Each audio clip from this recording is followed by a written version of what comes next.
సంతకం leader చేసిందైనా leader కోసం చేసిందైనా చరిత్రలో నిలిచిపోతుంది. ఇదే ఏపీ అనుభవం. ఒక్క సంతకం రాజకీయాన్ని మార్చగలదా? ఒక్క సంతకం ప్రజాభిప్రాయాన్ని ప్రభావితం చేయగలదా? ఒక్క సంతకం ఏళ్ల తరబడి గుర్తుండే అవకాశం ఉంటుందా? ఏంటి సంతకం గురించి ఇప్పుడు ఇంత చర్చ? కోటి సంతకాలు సేకరించారనా? అదొక్కటే కాదు, అసలు సంతకం వెనుక సైకాలజీ ఏంటి? మరీ ముఖ్యంగా రాజకీయాల్లో ఒకసారి సంతకం పెట్టిన తర్వాత ఆ తడి, ఆ జ్ఞాపకం ఎంతకాలం ఉంటుంది, ఎలా వెన్నాడుతుంది, వెంటే నడుస్తుంది. ఒక సంతకాన్ని గుర్తు చేసుకుంటే గనక ఆ సంతకం ఎలాగా ఏపీ భవిష్యత్ రాజకీయాన్ని ఫరెవర్ మార్చిందో మనకి తెలిస్తే గనక అవునా సంతకం అనేది ఎంత ఇంపాక్ట్ఫుల్ మ్యాటరా రాజకీయంలో అని అనిపిస్తుంది మనకి. ఇంతకీ చరిత్రను మార్చిన సంతకం స్టోరీ ఏంటి? ఇప్పుడు పెట్టిన సంతకాలు, పెడుతున్న సంతకాలు చరిత్రని ఎలా ప్రభావితం చేయబోతున్నాయి?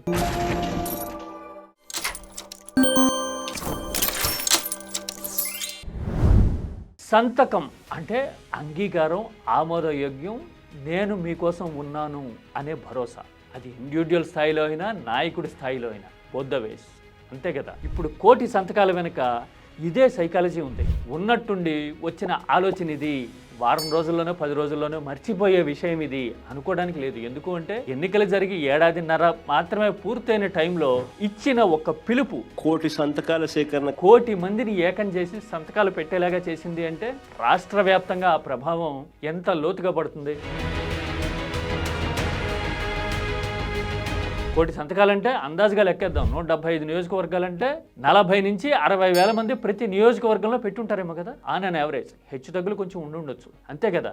ఇది భారీ నెంబర్, జాతకాలని డిసైడ్ చేసేంత నెంబర్. పైగా సంతకాలు పెట్టిన వాళ్ళు ఎవరు అంత తేలిగ్గా మర్చిపోయే అవకాశం ఉండదు. ఎందుకంటే ప్రస్తుతం ఉన్న ఏకపక్ష రాజకీయ ప్రొజెక్షన్స్ మధ్య ముందుకొచ్చి సంతకాలు పెట్టడము అంటే స్ట్రాంగ్గా నిలబడడం అనే కదా. అందుకోసమే ఈ సంతకాల ప్రభావం అనేది జస్ట్ 3-4 నెలల్లో లేదంటే 18వ తేదీ తర్వాత ముగిసిపోయే అధ్యాయం అనుకోవడానికి లేదు. 3 ఏళ్లు గుర్తుపెట్టుకోవటం అనేది చాలా సాధారణ విషయం, అలవోకగా గుర్తుండే పాయింట్ అని అనిపిస్తుంది. ఇప్పుడు ఒక్క సంతకం ఏపీ రాజకీయాన్ని ఎలా మార్చిందో తెలిస్తే గనక.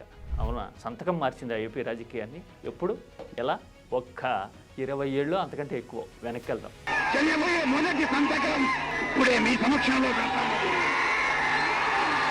ఏపీ రాజకీయాల్లోనే ఇదొక ఐకానిక్ మూమెంట్. రాజకీయాన్ని రీడిఫైన్ చేసిన సందర్భం కదా. అప్పటి వరకు ఉన్న ప్రచారాలు, ప్రాధాన్యాలు అన్నిటినీ తిప్పికొడుతూ వాస్తవాల్ని ప్రపంచం ముందుకు తెస్తూ జనాభాలో దాదాపు 65-70% ఉన్న వాళ్ళని హక్కున చేర్చుకుంటూ నేను మీకోసం ఉన్నాను అని ఒక నాయకత్వం ఇచ్చిన భరోసా కదా ఆ సంతకం.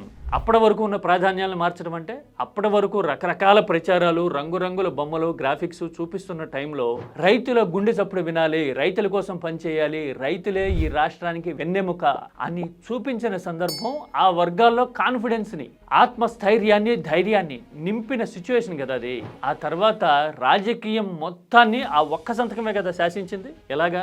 ప్రభుత్వ ప్రయారిటీస్ అన్ని రైతు బేస్డ్గా ఉండాలి అని చూపించడము, ప్రభుత్వాలు క్యాపిటల్ ఎక్స్పెండిచర్ అంటే భవిష్యత్తుకు ఉపయోగపడే ప్రాజెక్టుల నిర్మాణం లాంటివి, ఇన్ఫ్రా లాంటివి క్రియేట్ చేయడానికి కేటాయించాలి అని చేతల్లో చూపించడం లాంటి సందర్భాలను చూసాం. అమాంతం ప్రత్యర్థుల రాజకీయ పునాదుల్ని షేక్ అయిపోయేంత పరిస్థితిని ఆ సంతకం తెచ్చింది కదా. అందుకోసమే వరుసగా రెండోసారి కూడా అదే సంతకం వెంట రాష్ట్రం నడవడాన్ని 2009లో కూడా చూసాం. అఫ్కోర్స్ ఆ తర్వాత విషాదాలో, వాస్తవాలో లేదంటే రాజకీయ లెక్కలో పరిస్థితులను మార్చి ఉండొచ్చు, కానీ ఇప్పటికీ ప్రాంతాలకు అతీతంగా 2 రాష్ట్రాల్లో ఆ సంతకాన్ని గుర్తు చేసుకొని రైతు ఉంటాడా? ఉండడు కదా.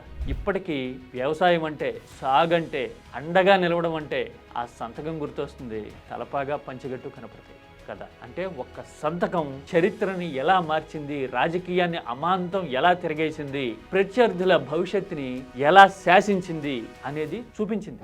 నాయకుడి స్థాయిలోనే కాదు, పౌరుల స్థాయిలో కూడా. కార్యకర్త, అభిమానం లేదంటే సగటు ఆంధ్రుడు, ఆ పౌరులు ఎవరైనా కావచ్చు. వీళ్ళు పెట్టిన సంతకం కూడా భవిష్యత్తు మీద ఇంతే ప్రభావం చూపిస్తుంది అని ఎలా చెప్పొచ్చు? కోటి మంది ఒక ఇష్యూ మీద ఏకతాటిపైకి వచ్చి ఇలా అంగీకారం, ఆమోదం తెలిపిన సందర్భం ఈ మధ్యకాలంలో దేశంలోనే కాదు, మన దగ్గర ఉన్నంత జనాభా ప్రపంచంలో ఎక్కడా లేరు కాబట్టి బహుశా ప్రపంచంలో కూడా ఎక్కడా ఉండదు కదా.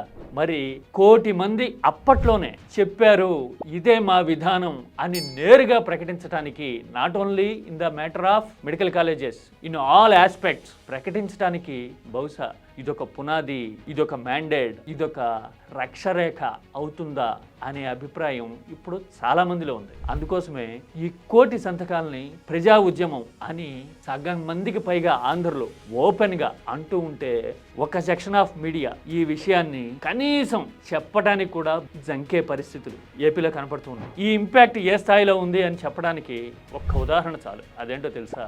మీడియా మొత్తం ఉన్నా, మంది మార్బలం, అధికారం అంతా ఉన్నా కానీ జనం ఎప్పుడైతే రోడ్ల మీదకి వచ్చారో పీపీపీ అనేది రాష్ట్ర ప్రయోజనాల కోసమే తెచ్చిన విధానం అని సంజాయిషి ఇచ్చుకోవడానికి, సమర్థించుకోవడానికి అలవి మాలిన ప్రయత్నాలు చేయడం చూస్తూ ఉన్నాం కదా.